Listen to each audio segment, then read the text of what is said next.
Chapitre 4. La sincérité.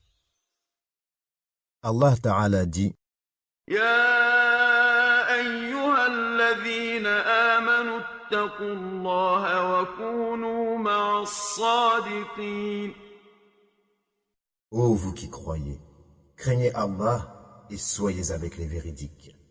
Sourate 9, verset 119.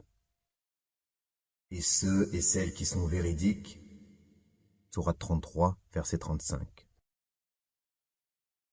Alors que s'ils étaient véridiques envers Allah, cela serait meilleur pour eux. Sourate 47, verset 21. 54. D'après Ibn Mas'ud, radiyallahu anhu, le prophète sallallahu alayhi wa sallam a dit: la sincérité mène à la vertu, et la vertu mène au paradis. L'homme ne cesse de dire la vérité jusqu'à ce qu'il soit inscrit auprès d'Allah comme un véridique. Le mensonge mène au vice, et le vice mène en enfer. L'homme ne cesse de mentir jusqu'à ce qu'il soit inscrit auprès d'Allah comme un menteur. Al-Bukhari et Muslim. 55. Abu Muhammad al-Hassan ibn Ali ibn Abi Talib radiyallahu anhuma rapporte: j'ai retenu ces paroles du messager d'Allah sallallahu alayhi wa sallam. Renonce à ce qui suscite en toi un doute pour ce qui n'en suscite pas, car la sincérité procure la sérénité et le mensonge est source de doute. At-Tirmidhi a dit: hadith sahih. 56. Abu Sufyan Sakhr ibn Harb radiyallahu anhu rapporte que lorsqu'il fut longuement interrogé par Héraclius, l'empereur romain, au sujet des enseignements du prophète sallallahu alayhi wa sallam, il lui répondit: il nous ordonne d'adorer Allah seul, sans lui attribuer aucun associé, et de renoncer aux pratiques et aux croyances de nos ancêtres.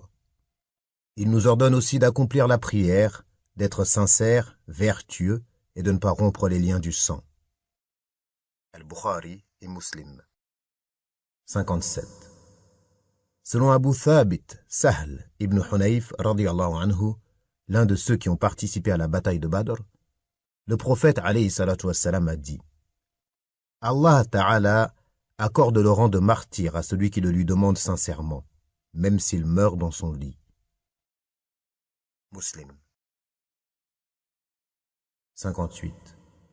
D'après Abu Hurayra radiyallahu anhu, le messager d'Allah alayhi salatu wassalam a dit: l'un des prophètes alayhimus salam dit à son peuple avant de partir en expédition: que celui qui a épousé une femme mais n'a pas encore consommé le mariage, qui a construit une maison mais n'en a pas posé le toit, ou qui a acheté des brebis ou des chamelles qui doivent mettre bas, ne me suivent pas.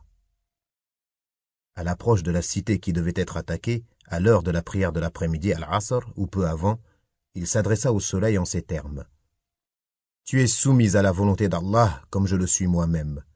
Ô Allah, empêche-le de décliner, ajouta-t-il. Le soleil s'immobilisa donc jusqu'à ce qu'Allah lui ait accordé la victoire. Il rassembla le butin afin que le feu descende du ciel pour le consumer, mais en vain. Il dit alors: quelqu'un parmi vous a dérobé une partie du butin. Qu'un homme de chaque tribu me prête serment. La main de l'un d'entre eux resta alors collée à celle du prophète qui dit à nouveau: le voleur du butin se trouve dans votre tribu. Que chacun de vous me prête serment. Les mains de 2 ou 3 hommes restèrent collées à celle du prophète qui leur dit: le voleur est parmi vous. Ils lui apportèrent alors une tête de vache en or qu'il déposa dans le butin. Le feu descendit alors et le consuma. Le prophète alayhi salatu wassalam ajouta: aucun peuple avant nous n'a eu l'autorisation de jouir du butin de guerre. Puis Allah nous l'a rendu licite eu égard à notre faiblesse. Al-Bukhari et Muslim. 59.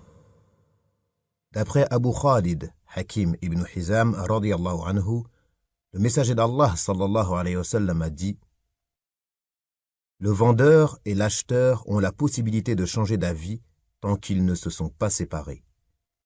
S'ils sont honnêtes et n'ont rien dissimulé, leur transaction est bénie. Mais s'ils dissimulent certaines choses et mentent, la vente n'est pas bénie. Al-Bukhari et Muslim.